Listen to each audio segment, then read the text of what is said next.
ఏంట్రా లవ్వా? నాన్న చెప్పురా లవ్వా? ఎలా కనిపెట్టారా? ఎంతమందిని చూడలేదు. ఇంతకీ పేరేంటి? హరిణ్య. ఏంటి హర్యానా? హర్యానా కాదురా, హరిణ్య. అది మన జాతీయ పక్షి. కళ్ళు పోతారా సచ్చినోడా. సారీ భయ్యా, మార్నింగ్ బ్రష్ చేయలేదు, అందుకే టంగ్ స్లిప్ అయింది. ఎంతవరకు వచ్చింది మ్యాటర్? రేపు ప్రపోజ్ చేసే వరకు వచ్చింది. ఇప్పటిదాకా నువ్వు చెప్పలేదేంట్రా? అదే ఇప్పుడు చెప్దామని. కాస్త చెప్పండి రా ఎలా అప్రోచ్ అవ్వాలో. ఓకే, అయితే లవ్ గురించి నీకు కొన్ని విషయాలు చెప్తా. యాజ్ టీచ్ ఫాలో అయిపో. లవ్ అంటే వాళ్ళకన్నా ముందు చలి కాచుకోవడం లాంటిదే. ఎప్పుడు ఎలా ఉంటుందో ఎవ్వడికి తెలీదు. అమ్మాయిలు కూడా అటు ఇటుగా సింహం లాంటి వాళ్ళే. సింహం క్రూర మృగం, అందరినీ చంపేస్తుంది అంటారు. కానీ అదే సింహం సర్కస్లో కుప్పి గంతులు కూడా వేస్తుంది. కాబట్టి మనం జాగ్రత్తగా ఉండాలి భయ్యో. నువ్వు గ్రేటు మామా. నువ్వు లేటు మామా. ఇప్పుడు ఏమంటావు? ఇలా ఐ లవ్ యూ చెప్పాలి అంతేగా. అప్పుడే నువ్వు పప్పులో కాలేసినట్టు. నువ్వు అంత ఈజీగా చెప్తే అమ్మాయి రెచ్చిపోద్ది. నిమ్మకాయ అన్నాక పులుపు, అమ్మాయి అన్నాక బలుపు కామన్ రా. స్ట్రైట్ గా కాక సొల్లు చెప్తే దొబ్బాయి అంటారు కదరా. పోషిస్తాను కదా ఆయన పువ్వులు పోయడం మానేస్తాయా? ఇది అంతే, మనం చెప్తూనే ఉంటాం, వాళ్ళు వింటూనే ఉంటారు. నువ్వు మధ్యలో ఎక్స్ట్రాలు మాట్లాడకు రీ, తీరేస్తా. చీరలు ఫ్రాకులు నాకెందుకు కానీ ఇంత కర్రీ ఏం చేసావు చెప్పు. కర్రీ ఏం చేస్తాం? అన్నంలో కలుపుకొని తింటాం. అదే చేసా. రే నేను సొల్లు చెప్పమన్నా, సొల్యూషన్ చెప్పమన్నా. సరే అయితే నేను ఫైనల్ టిప్ ఇస్తా. బా ఫైనల్ టిప్ అట, జాగ్రత్తగా విను. భాగ్యలక్ష్మి బంపర్ ఆఫర్ తగిలినట్టే. జాగ్రత్తగా వినరా. క్షమించడం తెలియకపోతే ప్రేమించడం తెలియనట్టే. సరే అయితే రేపు ప్రపోజ్ చేసేస్తా. ఈరోజు శనివారం, రేపంటే ఆదివారం. రే రే రే రే. ఎందుకురా కొట్టా? బా వీడికి ఇప్పుడు ఏదో ఒకటి చెప్పాలి. తప్పు జరిగినప్పుడు తప్పకుండా ఒకటి ఇవ్వమన్నారు. ఎవరు చెప్పారా? మొన్న ఆడియో ఫంక్షన్లో మోహన్ బాబు గారు రా. ఓ సరే అయితే ఇక పడుకొని చావండి. నాకు ఇంకో పని ఉంది. పడుకుందాం. నేను నిన్ను మొదటిసారి చూసినప్పుడు ఇలా వద్దు ఫస్ట్ ఇలా మాట్లాడదాం. యాక్చువల్లీ నేను ఫస్ట్ టైం చూసినప్పుడు ఆకాశంలో మెరుపులు, గాల్లో ఉరుములు, చిచ్చి ఇదంతా కాదు. స్ట్రైట్గా వెళ్ళి మ్యాటర్ చెప్పేద్దాం.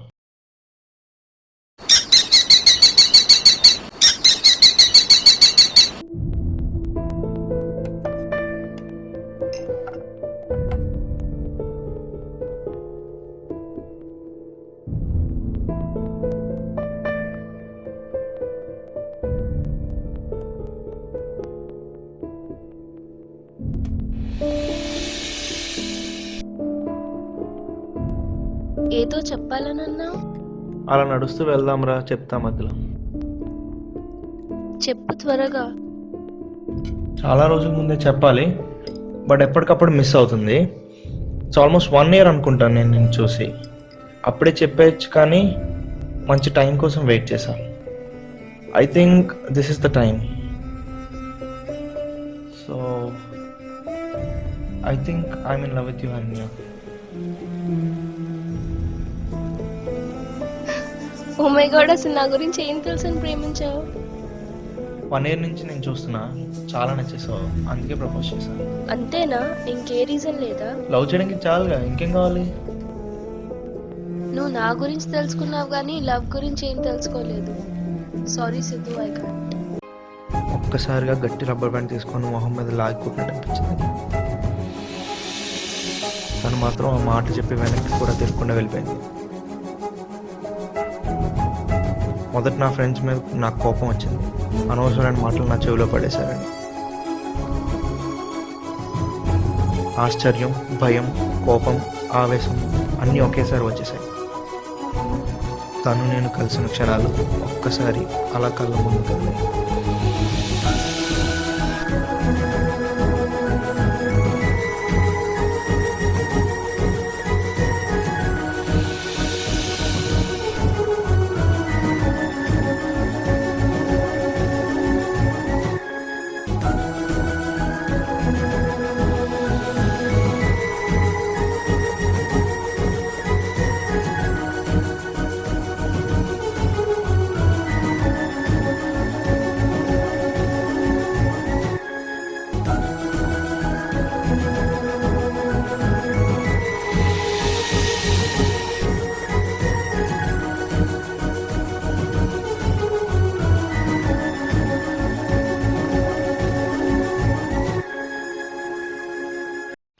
చేసిందంతా చేసి బర్రెలా పడుకుంటారా నీ అసలు ఎందుకు నా కొడుతున్నావు? నువ్వు నాకు ఏం చెప్పి పంపించావరా? మంచి బూస్టింగ్ అయితావు కదా.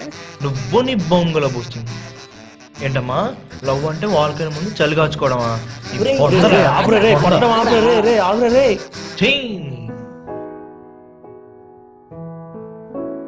తప్పు చేశాను రా. నువ్వు చెప్పిన తక్కువలో మాటలని విని ఇష్టం వచ్చిన వాయిస్ అని తనతో ఎన్నో అబద్ధాలు కూడా చెప్పేశాను. ప్రేమతో నిజం చెప్పకపోయినా పర్లేదు, కానీ భయంతో అబద్ధం మాత్రం చెప్పకూడదు. అసలు ఏం మాట్లాడావురా?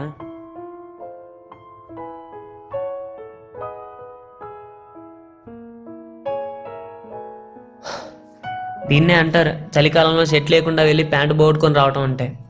అమ్మాయిలు చెడ్డ వాళ్ళతో లవ్లో పడి బ్రేకప్ అయ్యి ఎందుకు బాధపడుతున్నారో తెలుసా? నీలాంటి మంచోళ్ళు నేను ప్రేమిస్తున్నాను అని చెప్పలేకపోతున్నారు కాబట్టి. అయినా నువ్వేదో చెప్పలేవని నేను నీకు బూస్టింగ్ ఇచ్చి పంపిస్తే నువ్వేంట్రా వేరేలా అర్థం చేసుకున్నావు?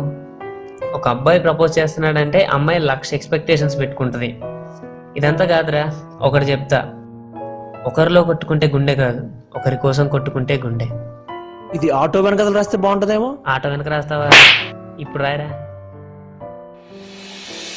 కరెక్టేరా, నాకు అర్థమైంది. మనకు కన్నీళ్ళు వస్తే అది కష్టం, మన కోసం కన్నీళ్ళు వస్తే అది ప్రేమ. ఎందుకంటే ప్రేమను ప్రేమించేవాడే ప్రేమించడం తెలిసినవాడు.